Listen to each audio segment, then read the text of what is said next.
За, сайн уу Мантга? Ахин уулзлагатай баяртай байна. Сайн байна уу? За.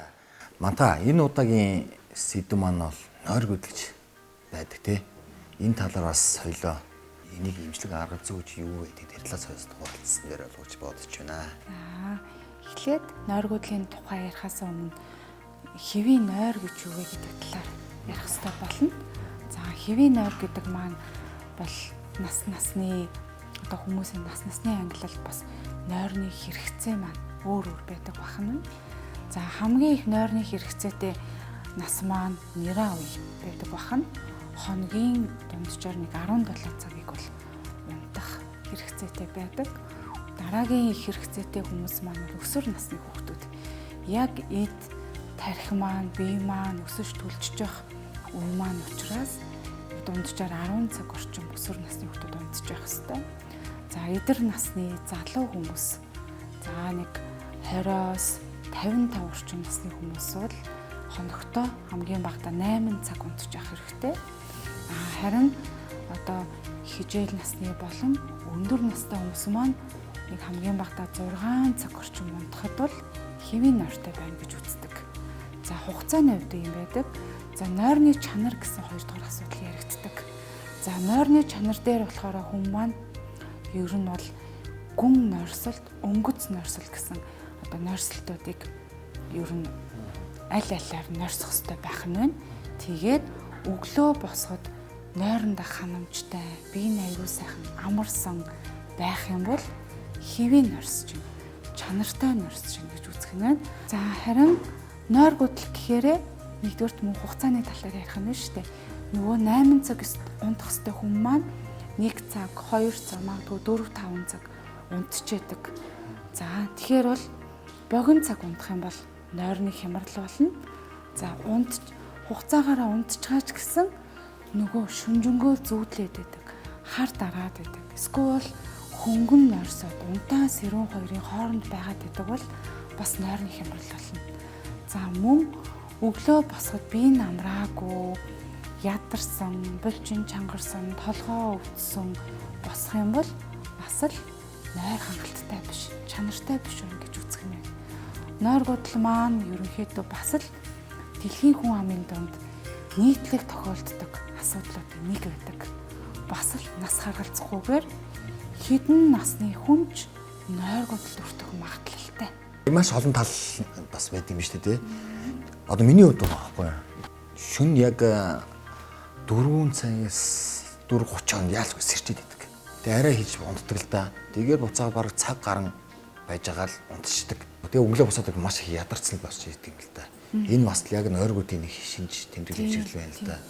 Одоо иймэрхүү асуудлыг одоо магадгүй яаж хэмжлэх боломжтой байдаг юм. Ерөнхийдөө бол нойр гүйдлийн бас нэг л хэлбэр байна л да. Тэгэхээр нойр гүйдэл маань бас хоёулаа нойр гүйдлийг эмчлэхийн тулд нойр гүйдэл гээд ганцхан асуудал байдаггүй байна шүү дээ. Нойр гүйдэлд хүргэдэг хид хідэн том шалтгаанууд бас байгаа. Тэр шалтгааныг нэгдүгürt тодорхойлж байж шалтгааныг нь нойр гүйдэлтэй хамт давхар эмчлэх шаардлагатай байдаг.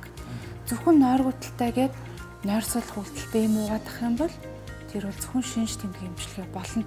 Үндсийг нь эмчлэхгүй байх нь шүү дээ. Тэгэхээр хоёулаа насан туршдаа нойрны юм уухгүй шүү дээ. Тийм болохоор шалтгааныг нь илрүүлж иж давхар эмчлэх хэрэгтэй. Тэгэхээр шалтгааны хувьд бол нийтлэг тохиолддог шалтгаан бол нэгдүгээрт нь сэтгэлийн асуудлууд байдаг. Сэтгэл санааны хямралууд, стресстэй байх, сэтгэл гутрах, сэтгэл түгших, сэтгэлийн завирууд байдаг бахна. За, тэр төрлийн асуудлынх юм бол сэтгэлийн асуудлыг нь давхар нойр гүйдэлтэй эмчлэх хэрэгтэй. За, хоёр дахь асуудал нь бол ерөнхийдөө төрөлхөөсөө л нойр таарууд байдаг.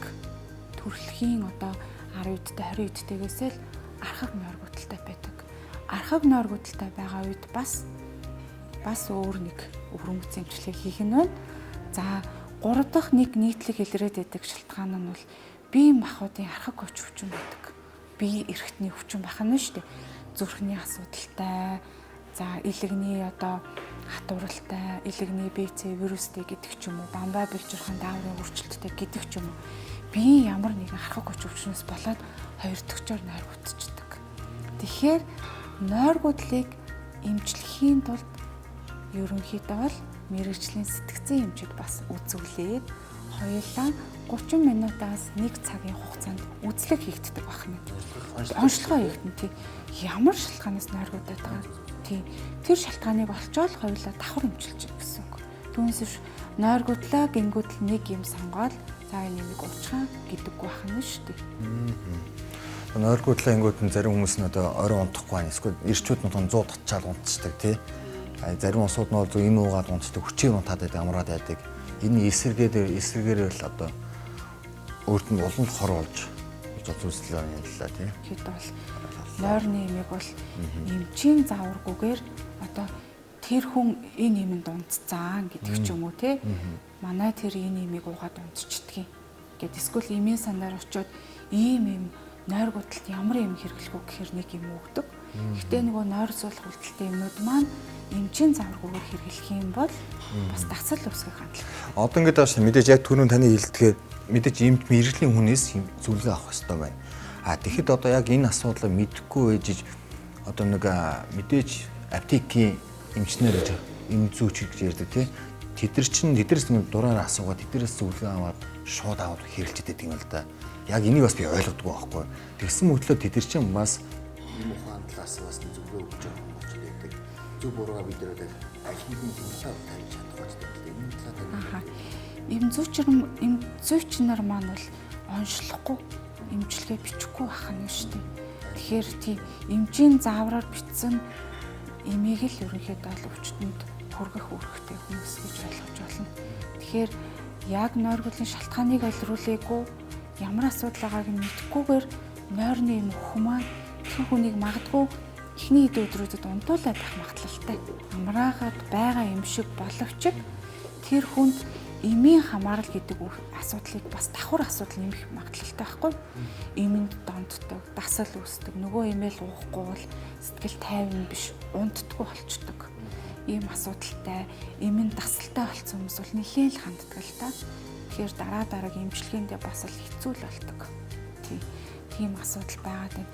Нойргуудлыг заавал эмээр эмчлэх албагүй л дээ. Түр хугацаанд сэтгэл хямраад, ажлын ачаалаас болоод ядарцснаас болоод түр хугацаанд нойргуудаж болно. За энэ нойргуудлын үед бол хэдүүлээ хамгийн ихэнд бол нойрны дэглэм баримтлаад үзэх хэрэгтэй. Энгийн аргуудаар унтах гэж үзэх нь шүү дээ. За энэ аргад нь юу арах вэ гэхээр орой 19 цагаас хойш одоо хүнд махан хоол идэхгүй байх хэрэгтэй. 20 цагаас хойш шингэн уух юмныхаа зүйлийг хязгаарлах хэрэгтэй байх нь. 21 цагаас эхлүүлээд компьютер, зурагт, утас гэх мэт электрон хэрэгслүүдээс өөрийгөө чөлөөлөх хэрэгтэй. 21 цаг гээл бүх одоо ажил, электрон хэрэгслүүдээс өөрийгөө чөлөөлөөд тэгээд 21 цагаас хойш бүлийн шүршүрд орж болно. За унтах өрөөгөө 15-аас 20 минут агааржуулах хэрэгтэй. За дулааны улиралд бол 15-аас 20 минут гадаа гаргаад гараа салхилаа сууж болно. Эсвэл 15-аас 20 минут хөнгөн одоо удаанаар айж ухан алхаж болох нь байна. За тэгээд хэдүүлээ 22 цаг гэхэд орондоо ороод нойрсож эхлэх ёстой байх. Хүний хамгийн хэрэгтэй нойрсох цаг бол 22 цагаас тэг 2 цаг хүртэл байдаг. Ихэнх залуучуудын гаргаад идэг ардтаа нь бол яг нөгөө тарих сайн амарч явах ёстой 22 цагаас тэг 2 цагийн хооронд бол ёстой эд ажиллаа хийдэг. Эсвэл компьютер дээр ажил хийдэг, эсвэл уцаараа оролдоод ичдэг бахна шүү дээ. Энэ хугацааг өнгөрөөчих юм бол дараа нь хэдэн цаг унтсан ч энэ гүн орслын цаг шиг тархийг амрааж чадахгүй гэсэн үг. Энэ аюул чухал цаг байна тий. Их чухал цаг байна. Ялангуяа хүүхдүүдэд 20 хүртэлх насны хүүхдүүдэд бол их чухал. Энэ үед л яг нөгөө өсөлтийн даавар маань их хэмжээтэйгээр ялгарч идэг байна шүү дээ. Энэ үеийг өнгөрөөчих юм бол өсөх байсан хэмжээнд хүрэхгүй байх юм шүү дээ. Магадгүй метр 80 өндөртэй хүүхэд байх ёстойсэн нөгөө хүүхэд маань ундахгүйгээс болоод метр 70 болох магадлалтай л гэсэн үг. Хүүхэд ч бай, насанд хүрэгч ч бай энэ цагийг одоо алдахгүй л унтчих яхаа зөв юм аа. Тий. За мандахай маш их баярлалаа. Нойргуудлал гэдэг одоо миний хувьд бол аюу чухал сэдвийг одоо сонслоо. Яг ч надад байгаа бас сүүлийн үеэс яг тулгамдаад байгаа миний бас эрүүл мэндийн асуудал болсон асуудал байна. За гээ үзэгчтэй өнөөдрийн сэдв нойр гүйтэл байлаа. За ер нь та магадгүй яг сая мандах эмчийн маань хэлсэн энэ тэр асуудыг сайн сонссон бол өөрийгөө бас нэг хянаж үзээрэй. Өөртөө бас нэг бодож үзээрэй. Өөртөө анхаарал хандуулж үзээрэй. Магадгүй та яг энэ асуудал үүссэн бол та мэрэгжлийн эмч, мэрэгжлийн зөвлөгөө авах хүнээс бас авсан дээр юм байх шүү гэдгийг хэлье. Баярлалаа.